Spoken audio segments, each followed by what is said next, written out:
نړیوالو رسنیو راپور ورکړی چې د لیبیا د پخواني رهبر معمر قذافي زوی سیف الاسلام قذافي وژل شوی دی. د راپورونو له مخې د هغه د کورنۍ نږدې سرچینو د هغه وکیل خالد الزایدي او ځینو لیبیایي رسنیو د هغه د مرګ خبر تایید کړی دی.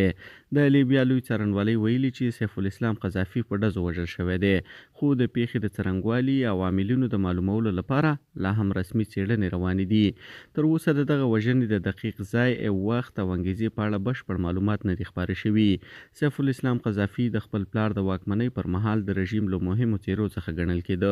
د 2011 میلادي کال د پاڅون پر مهال نوموړی ونیول شو، خو وروسته د عمومي بخښنې له مخې خوشي شو. هغه هڅه کوله چې یو ځل بیا سیاسي ډګر ته راوګرځي او حتی د ولسمشرۍ ټاکنو لپاره یې نوملیکنه هم کړې وه، خو دا هڅې بریالۍ نه شوې. د یادونې وړ ده چې معمر قذافي له 1949 کال څخه تر 2011 میلادي کال پورې شاوخوا 42 کاله د لیبیا واکمن پاتې شوی وو.